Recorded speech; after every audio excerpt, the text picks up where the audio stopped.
Have you ever been told to follow your passion? Sounds like the ultimate hack for a dream life. We see people plastering it all over the internet, on Instagram, on LinkedIn, especially. Do what you love and you will never have to work a single day in your entire life. When passion isn't paired with a strategy, it can backfire really bad. In this video, I'm gonna unpack why this advice might be holding you back and walk you through a clear, logical roadmap that combines what you enjoy with what the market actually needs. Hey guys, I'm Anudeep and I work as a software engineer, which is not something I was passionate about for the majority of my life. In fact, this tech and AI and all this jazz has come into my life very recently during my masters. And I can say with absolute certainty that I am not following my passion to live a happy and a fulfilling and a successful life. I'm gonna go deep into this story of mine later on in the video, so stick around. If you're new here, on this channel, I talk about entrepreneurship, self-improvement, tech, AI, all that stuff. So if any of those things sound interesting,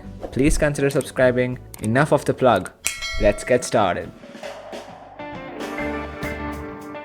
I want to start by defining what passion really is. Emotion. When you think about something you love, whether it is coding, painting, singing, playing an instrument, you feel a rush of excitement, a surge that makes your heart race and your creativity flow. And all of those are good things, but emotions are notoriously unpredictable, and that is their biggest problem. Last Monday, you could be sketching for hours, and by Friday, that paper pad would be biting dust while your rent payments pile up. And especially in a career, unpredictable emotions can leave you with intense motivation for 1 second and absolute complete burnout the next. And that is why I strongly feel that basing your livelihood on how you feel and how your emotions go can lead to feast and famine cycles.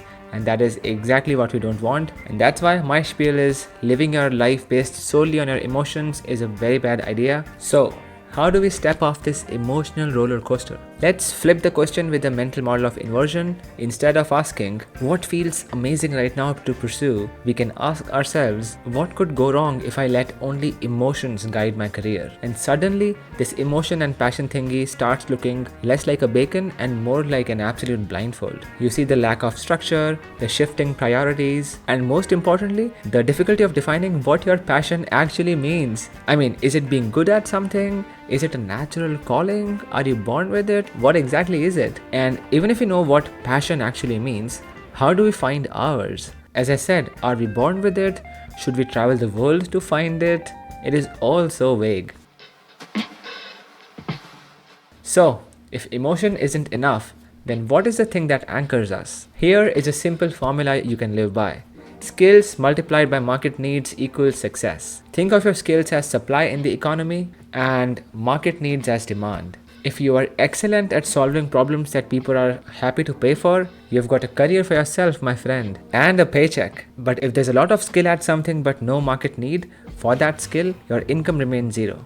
Similarly, if there's so much need for a problem to be solved that people can pay anything for it, but so less training, so less skilled people to solve that problem, again that leaves you fulfilling empty promises. Picture an elite photographer with no clients or a booming industry, desperate to find talent, but you lack the training. Either of these situations, the opportunities can slip up through your fingers. So how do we find what this market actually needs in terms of your job or a business idea? How do we get that sweet product market fit? Let me tell you, finding genuine market needs is not guesswork, it is actually hardcore research. Dive into places where your potential customers hang out. There may be some online forums, some social media groups, some subreddits, for example, or even in-person meetups. Run simple surveys on these communities and have in-person coffee chats. Then use the 5 whys technique. Ask yourself why this particular problem exists and why those current solutions fail and why now is the right time to implement your solution and why can't anyone just, use a free hack to solve that particular problem. Each why drills deeper, uncovering the core pain points that ready markets are begging to be solved. And once you identify even one of these pain points, you've got yourself a huge opportunity in front of you. A lot of people fall into what is called the sunk cost fallacy. You stay in a particular job or a field or keep on doing a particular thing even when you have realized that doing that thing will yield you no results.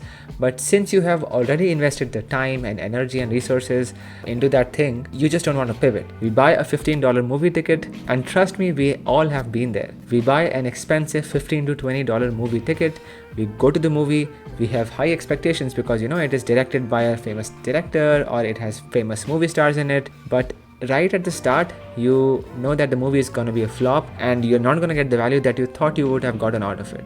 At this point, you have two options. You can either, watch the entire movie till the end because, might as well watch it because you've come so far, you have dressed up, you have paid for the ticket, you have paid for the popcorn and stuff. So you might as well watch the entire movie.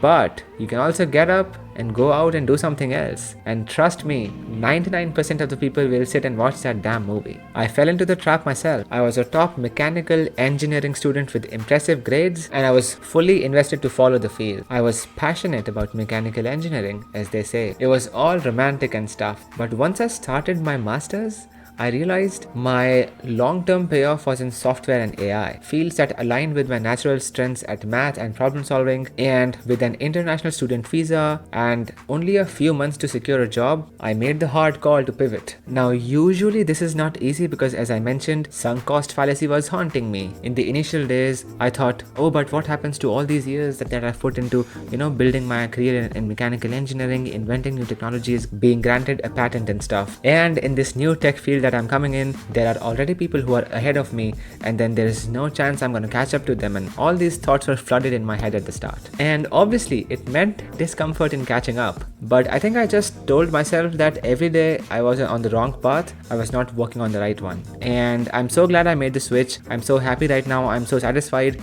although I'm not following my passion. And so the only advice I have for you is to just get up and get out of that damn movie theater and go out and have a nice dinner somewhere else. And maybe I'll make a separate video on this topic because this is getting too long, but you get the point, right? Do not stay in the wrong career or invested in the wrong business idea for too long. Iterate, improve, get feedback, and iterate again. And even after this, if it doesn't work, switch. Okay, so in case you have found the right opportunity, how the hell do you build a path that is both purposeful and sustainable? Enter the idea of cultivated passion. And I've realized that passion isn't just a starting line. It is a finish line that comes after you cross the practice line. The cycle goes like this. You take massive action and commit to volume of practice, and this volume sharpens your skills. And when your skills are sharpened and you are able to produce quality work, and a genuine passion emerges from the proof of your progress. Imagine learning to code. You type your first Hello World program, which leads you to understanding syntaxes, and then you dive into deeper concepts like data structures, and then you do lead code. You do a bunch of lead code problems, and then you're able to solve them regularly, and then you finally land a job. And you feel good about being a software engineer and a person being in tech because it pays you well and you are able to sustain a good lifestyle and all that stuff. But in the first place, when you were writing the Hello World program, maybe you took a programming class, but software engineering was not your passion. But with every milestone, you get more confident, and with each proof of more confidence in yourself, your passion grows. But if you feel the itch to quit, pause and ask yourself, am I facing genuine growth pain, or is it dislike towards the art? Genuine pain, like muscle soreness when you go to the gym, means you're stretching beyond comfort zone. And in most cases, that is good. I can tell you with personal experience that, going beyond your comfort zone is one of the best things you can do to yourself. So yeah, that's good. But on the other hand, if you're facing genuine dislike, if you're feeling emotions like frustration, dread, boredom, all of those things might mean that it is time to either pivot or change your approach. So once you get into this cycle of cultivated passion, how do you sustain it? Let's zoom out. When you are consistently doing the repetitions, whether it's practicing for code, practicing your art in painting, singing, dancing, whatever, or refining a new business idea, you are building up a base of quantity that ultimately sharpens into quality. But even after all these cycles, what separates those who make it from those who get burnt out is this one trait called grit. It is the ability to keep on showing up again and again, taking feedback, iterating and improving, and then again showing up, even when times are tough, even when it gets messy and uncertain. In the long run, almost every time, and this actually comes from personal experience, persistent effort outpaces natural talent, because effort compounds steadily.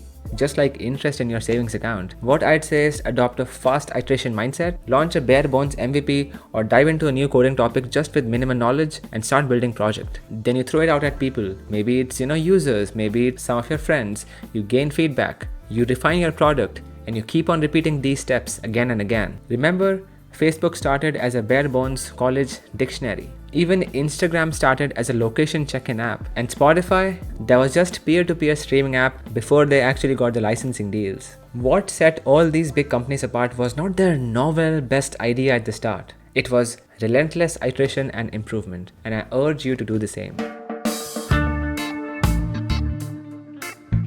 Along the way, don't let ego eat you up. Treat your project like a science experiment, not your baby, because people get too close to their baby business or their baby idea or their baby hobby or their baby skill, and then they have their big egos associated with them. And if people try to give any feedback, some constructive criticism, they get hurt and they are not able to improve on it, and all of this leads to that particular idea failing. Going inside other people's head, going inside your customer's head and asking how those people will actually use your product or how that particular company will actually use your skill will help you launch the product or help you get hired. One more thing before we wrap up, not every hobby has to become a source of income. Some hobbies are just left as a source of joy, stress relief, or creative recharge. Pressuring every hobby to become a side hustle just sucks the fun out of it. And what I've started to do is I've started to deliberately time block playtime in my calendar, which has zero ROI, from time from which I'm not learning anything, time from which I'm not trying to make a new source of income. And that has actually been so fruitful, because if you put this pressure of earning from your hobby, it sort of becomes less fun and hence less worth doing. So here's your call to action. Pick one thing that the world needs, or one thing that you think you can do good, you can do better than the other people, and then just put on blinders. Just focus on that particular skill or that idea or that craft for the next 3 years, 5 years, 10 years, and be so good in that craft that they can't ignore you, as the book says. I haven't read the book, but I say it's very good, so I'm gonna read it and I'm gonna bring the book notes to you very soon. Anyways, thank you guys for sticking around. What skills and market needs are you trying to focus on? Please leave your thoughts in the comments down below. And if this video gave you clarity, please hit like and subscribe. As always, it means a lot. And I will see you in the next one. Peace.